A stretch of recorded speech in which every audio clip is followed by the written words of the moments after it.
பெரும் ஜோதி தனிப்பெரும் கருணை. எங்கிருந்து கேட்டாலும் எதை வேண்டி தொழுதாலும் அங்கிருந்தே கொடுக்க அருட்பெரும் ஜோதியை வணங்குகின்றேன். அற்புத கீர்த்தி வேண்டி ஆனந்த வாழ்க்கை வேண்டி நற்பொருள் குவிதல் வேண்டி நலமெல்லாம் பெருக வேண்டி கற்பக மூர்த்தி தெய்வம் களஞ்சிய திருக்கை சென்று பொற்பதம் பணிந்துவார் பொய்யில்லை கண்ட உண்மை. நேயர்களுக்கும் என் இனிய வாழ்த்துக்கள், வணக்கங்கள்.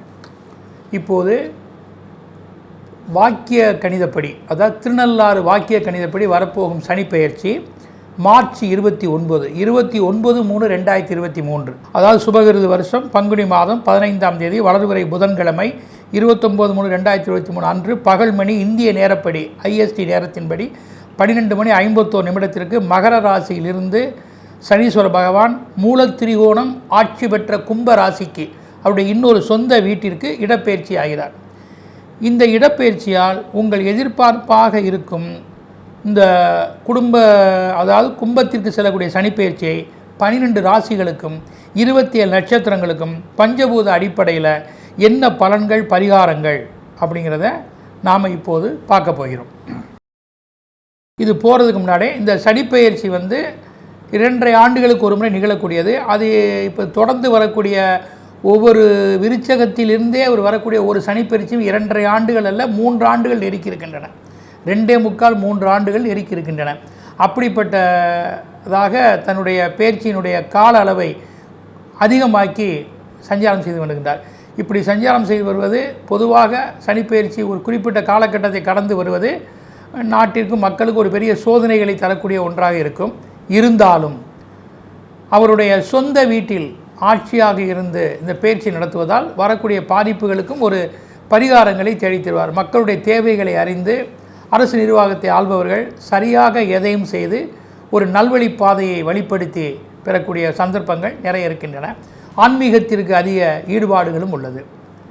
இப்போது கும்பத்துக்கு வரக்கூடிய சனிப்பெயர்ச்சி 29/3/2023 பகல் 12:51 வாக்கிய கணிதம் என்ற பஞ்சாங்கத்தின்படி பயிற்சி ஆகிறார். இதுதான் திருநள்ளாறு சனிப்பெயர்ச்சி. இந்த நாளில் தான் திருநள்ளாறில் மிகப்பெரிய வைபவங்கள் அங்கே நடைபெற இருக்கின்றன. சனீஸ்வரர் இடம்பெற்ற சில ஸ்தலங்களிலும் கூட இந்த வழிபாடுகள் நடக்க இருக்கின்றன.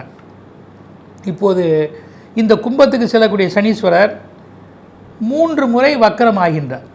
அதாவது ஒரு முறை 5 மாதங்களுக்கு குறையாமல் ஒரு முறை வக்கரமாகின்றார்.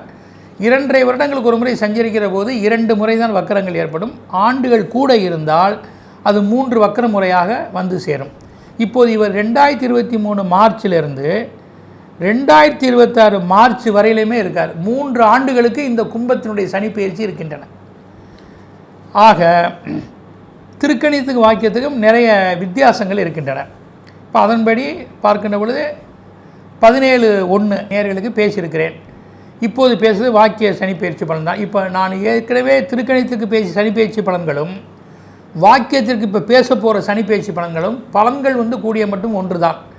கால அளவுகள் வித்தியாசப்படும். இப்போது நம்ம இதில் ஒரு பெரிய கணக்கீடுகள் என்ன அப்படின்னா, டிஃபரன்ஸ் இருக்குது. வக்கர நிலைகளில் அவருடைய நட்சத்திர சஞ்சாரங்களில் வித்தியாசம் இருக்குது. அதனால் அவர் எந்த காலகட்டங்களில் ஒரு ராசிக்கு சரியான பலன்களை சாதகம் பாதகத்தை தருவார் அப்படிங்கிறதுல சில வித்தியாச முறைகள் மட்டும் இருக்கும். மற்றபடி ராசிக்கு சொல்லப்படக்கூடிய பலன்கள் ஒன்று தான்.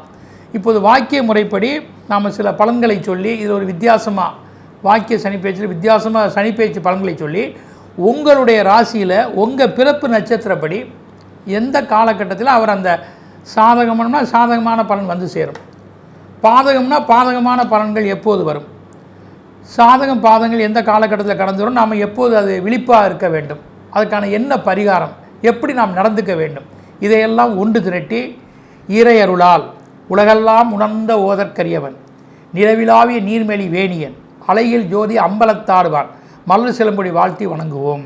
செடியாய வல்வினைகளை தீர்க்கும் திருமாலே நெடியானே வேங்கடவா நின் கோயில் வாசலும் அடியாரும் வானவரும் அடம்பெயரும் கிடந்து இயங்கும் படியாய் கடந்த உன் பவளவாய் காண்பானே ஞானானந்தமயம் தேவ நிர்மலஸ்படிஹாத்திரம் ஆதாரம் சர்வ வித்யான ஐக்கியம் உபஸ்மகே. எம்பெருமான் ஈஸ்வரன் உலகெல்லாம் உணர்ந்த ஓதற்கரியவனாகிய இறைவனுடைய அருளால் இந்த சனீஸ்வரன் ஈஸ்வரனுடைய அருள் பெற்றவர்.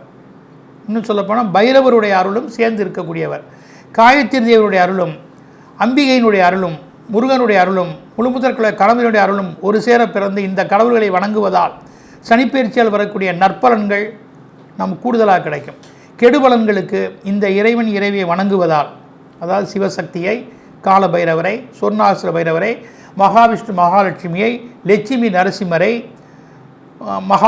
பஞ்சமுக கணபதியை, முருகப்பெருமானை மற்றும் ஆஞ்சநேயரை இவர்களெல்லாம் வழிபடுவதால் நம்ம சனினால் வரக்கூடிய எந்த ஒரு பாதிப்புகள் இருந்தாலும் கூட அவைகள் சூரியனை கண்ட படிபோல் விலகி நமக்கு நன்மைகள் கிடைக்கும். அதனால் சுவைமிக்க கனிகள், கற்கண்டு, குளிர்ந்த மலர்கள், குளமாதர்கள், ஒரு குடையின் கீழ்கான ஆட்சி, எல்லாவற்றையும் இணையவன் சிவபெருமான். அப்படிப்பட்ட சிவபெருமானை திருமூலர் சொல்கிறார், சிவசிவ என்கிற தீவினையாளர், சிவசிவ என்றிட தீவினை மாலும், சிவசிவ என்றிட தேவருமாவர், சிவசிவ என்றிட சிவகதிதானே. தரம் தரும், கல்வி தரும், ஒரு நாளும் தளர்வரியா மனம் தரும், தெய்வ வடிவம் தரும், நெஞ்சில் வஞ்சமில்லா இனந்தரும், நல்லென எல்லாம் தரும் அன்பர் அன்பவருக்கு, கணம் தரும் அபிராமி கடைக்கண்களே. இப்படி நம்ம இறையருளை மேற்கொண்டு சனிப்பெயர்ச்சியினுடைய பலன்களை நாம் பார்க்க வேண்டும். இறையருளே மிக முக்கியம். இறைவனுடைய அருளையும் குலதெய்வத்தையும் முன்னோர்களையும் யார் ஒருவர் வணங்குகிறார்களோ, தான் யோக்கியாம்சமாக இருந்து தான தர்மங்களை செய்து இறைநெறியோடு வாழ்பவனுக்கு கண்டிப்பாக அந்த சனீஸ்வரன் நியாயமானவன். அதனால தான் தராசு என்று சொல்லக்கூடியது. தராசு என்பது நியாயத்தை சொல்லக்கூடியது. அது நீதிமான் கையிலும் வியாபாரிகள் கையிலும் இருக்கு. அந்த தராசில் தான் அவர் உச்சமாகிறார். சனிக்கு 2 சொந்த வீடுகள் இருந்தாலும் மகரத்தை விட கும்பம் மிகவும் அவருக்கு ஒரு சிறப்புடைய வீடு. மூலத்திரிகோணம் என்ற ஒரு முக்கியமான பலம், உச்சத்துக்கு நிகராக அடுத்த பலம் அங்கே அமைந்திருக்கிறது. அப்படிப்பட்ட பூரண கும்பம் என்று சொல்லக்கூடிய அந்த கும்ப ராசிக்கு சனீஸ்வரனுடைய சொந்த வீட்டிற்கு இடப்பெயர்ச்சியாகி செல்கின்றார். 3 முறை வக்கரமாவதுனா சோபகிருது வருஷம் ஆனி மாதம் 12ஆம் தேதி 27/6/2023 வக்கரம் ஆரம்பமாகி ஐப்பசி 6ஆம் தேதி வரை 23/10/2023 வரை நிவர்த்தி ஆகிறார். இது முதல் வக்கரம். 2வது வக்கரனை சதய நட்சத்திரத்தில் ஏற்பட்டு குரோதி வருஷம் ஆனி மாதம் 5ஆம் தேதி 19/6/2024 முதல் வக்கரம் ஆரம்பமாகி ஐப்பசி 19ஆம் தேதி 4/11/2024 வக்கர நிவர்த்தி ஆகிறார்.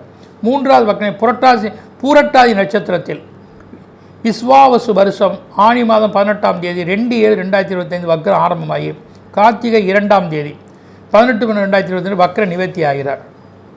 இந்த கும்பத்துக்குள் 3 நட்சத்திரங்கள் இருக்கின்றன. அவிட்டம், சதயம், பூரட்டாதி. இந்த அவிட்ட நட்சத்திரத்தில் 3-4 பாதங்களில் இவருடைய சஞ்சாரம் 29/3/2023 முதல் 21/2/2024 வரை இருக்குது. சதய நட்சத்திரத்தில் இவருடைய சஞ்சாரம் 22/2/2024 முதல் 14/3/2025 வரை அதில் சஞ்சரிக்கிறார். பூரட்டாதி நட்சத்திரம் 1-2-3 பாதங்களில் இவர் 15/3/2025 முதல் 5/3/2026 வரை சஞ்சரிக்கிறார். ஆக 29/3/2023 முதல் 5/3/2026 வரை கிட்டத்தட்ட 3 ஆண்டுகள் இந்த சனி பகவான் 3 முறை வக்ர நிலையாகி இந்த கும்பராசியில் சஞ்சரிக்கிறார். இப்போது அவர் 12 ராசிக்கும் எத்தகைய பலன்களை தரப்போகிறார் என்பதை நாம் இப்போது பார்ப்போம். துலா ராசி அன்பர்களே, உங்களுக்கு இப்போ பார்க்குற போது சனீஸ்வரன் உங்கள் ராசிக்கு ஏற்கனவே யோக கிரகம். உங்கள் ராசியில் தான் அவர் உச்சமாகிறார். இப்போது மூலத்திரிகோணம் என்ற ஆட்சி பெற்ற ராசியில் செல்கின்றார். 5ஆம் இடத்திற்கு செல்கின்றார். இது ஒரு திரிகோண பாவம், அதாவது யோகாதிபதி அங்கே இருக்கிறார். உங்களுக்கு அவர் இயற்கையிலே யோகாதிபதி என்பதை மனதில் நிறுத்துங்கள். அப்படிப்பட்டவர் ஏற்கனவே அர்த்தாஷ்டம சனியாக இருந்தார், அது நன்மை இல்லை. இப்போது 5இல் வருவது நன்மையே. இப்போ 5இல் வரக்கூடியனா அதிர்ஷ்ட ஸ்தானத்தில் அந்த மகாலட்சுமி ஸ்தானம் என்று சொல்லக்கூடிய 5ஆம் இடத்துல சனீஸ்வரர் வந்திருக்கிறார். அவரே அந்த வீட்டுக்கு அதிபதியும் கூட. இப்போ ஒரு கேந்திரமும் ஒரு திரிகோணமும் அவரிடத்தில் கலந்திருக்கின்றன. 4ஆம் இடத்துக்கு அதிபதியாகி 5இலே இருக்கிறார். 4இல் இருக்கிற போது பல சோதனைகள், பெரிய நற்பலன்கள் இல்லை. இப்போ 5இல் வரும்போது அது யோக ஸ்தானமாக இருப்பதால், யோக வீடாக இருப்பதால் இப்போது அவர் நன்மையான பலன்களை உங்களுக்கு தருவதற்கு வாய்ப்புகள் இருக்கிறது. ஆக உங்களுக்கு அவரால் கெடுபலன்கள் இல்லை. அதை நீங்கள் முதலில் தெரிந்து கொள்ள வேண்டும்.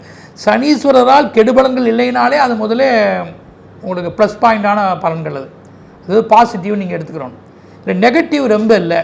சில சந்தர்ப்பத்தில் உங்களுக்கு சில கெடுபலன்களை நட்சத்திர சஞ்சாரத்தால் தருவார்.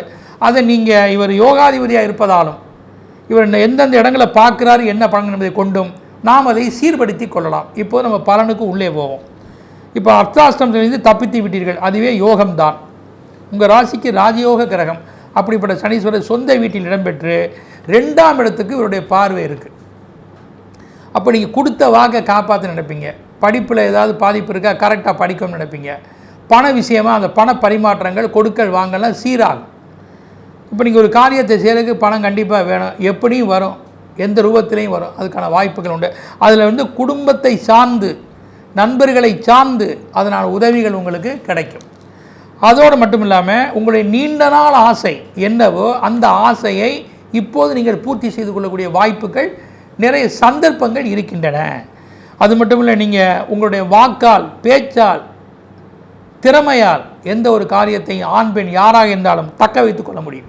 இப்போ 7ஆம் இடத்துக்கு இவருடைய பார்வை இருக்குது. இது என்ன அப்படின்னா, கூட்டாக சில விஷயங்களை சொத்து வாங்குவதா, தொழில் செய்வதா, அந்த life partner and business partner இது ரெண்டையுமே நீங்கள் இணைத்து செயல்படலாம். அதோடு மட்டும் இல்லாமல் தன்னுடைய சரீரத்தில் இருந்து வரக்கூடிய எந்த பாதிப்புகளையும் சரியான மருத்துவ ஆலோசனைகள் கொண்டு ஏதேனும் ஒரு உபாயத்தின் மூலம், எந்த மருத்துவமோ அந்த உபாயத்தின் மூலம் தன்னை தற்காத்து கொண்டு சுவிட்சமாக நல்ல ஹெல்த்தாக இருப்பீங்க. அதில் கோளாறுகள் கிடையாது.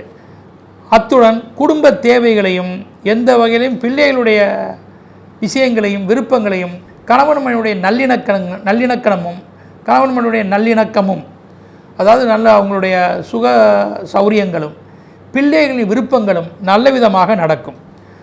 அத்துடன் 11ஆம் இடத்திற்கு இவருடைய பார்வை இருப்பதால் இது மிகப்பெரிய ஆதாயஸ்தானம்.